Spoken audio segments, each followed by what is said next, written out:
So when I was about to retire, I got this call, from her. She said, and we have these tremendous resources in Kent County. And because I had mentioned, we probably have 80 practicing artists in Kent County.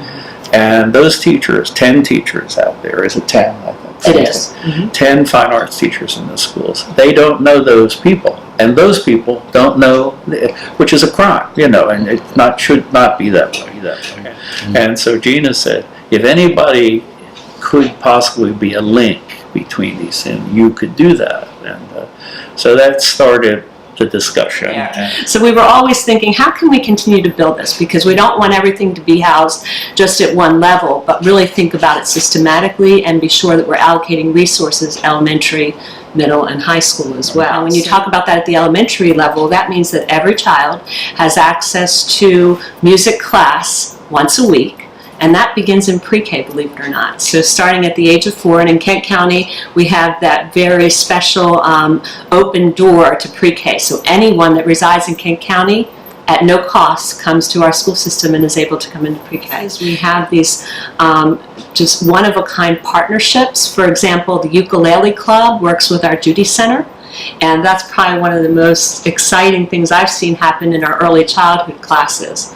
We also have had violin lessons take place. Again, I know that we are partners in our community with that National Music Festival, so we try to reach out and take advantage of anything we can in terms of connections with pieces like that. And we try to find ways to partner our resources that go beyond that little, I think, gosh, now it's down to under $3,000 for the year. So think about that. $3,000, and you're talking about buying instruments, pre-K through 12. You're talking about any instrument repair, any of the art materials, and that doesn't even include things that teachers do beyond. And they do that, which is interesting. Right. Like at the high school level, I'm not sure that everyone even has an idea. Our teachers make it possible for students to have these kind of showcase moments. For example, we had art students this year in the middle school. Their work was on display at the House of Delegates, but I think what makes this unique is Tom has the deep roots in the community. So Tom can go out and say, I know this is a need, and here's something we might do to enhance what you're currently doing. Yeah, when I retired, we had what was left of a John Ben Snow Trust grant, which was, as Gina said, mostly it was aimed at the high school for music. And I talked to the board and to the new director as soon as he got on board, Rory Traynor.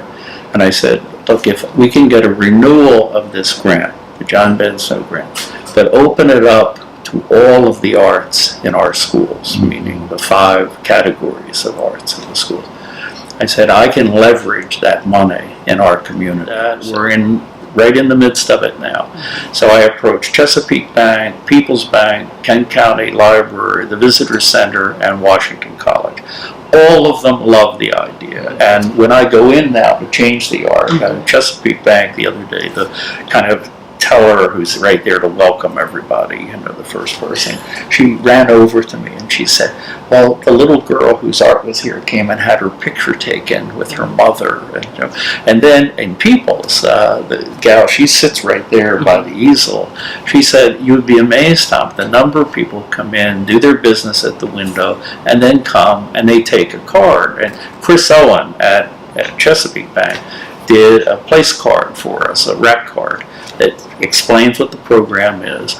So that's what we mean. It's getting the connection in the community to the teachers and the kids. But another success of this past year was really the Fine Arts Showcase. And what we did is we had an opportunity in February for over 12 local artists to meet face-to-face with our arts teachers at the Mainstay. And the Mainstay was the perfect venue for that. It was set up, Rory was fabulous, coffee was ready, we had teachers come in and sit around the tables, and they were able to engage in these meaningful conversations about how to really instill creativity and open up imagination with our students. At the same time, making personal connections in that sort of informal atmosphere. Yeah. When you're talking to Karen Somerville, or you're across the table from Leslie Raymond, ideas just flow. It's incredible. So, we knew that the day itself, there was an energy in that room unlike anything I've seen before. So that was exciting. But probably the best feedback that I received was a month later when I ran into someone at Walgreens and they said, guess what? I'm still in touch with that class at the high school, and now we're looking for ways to coordinate choreography for the next play. So this term has been, to a certain degree, winging it.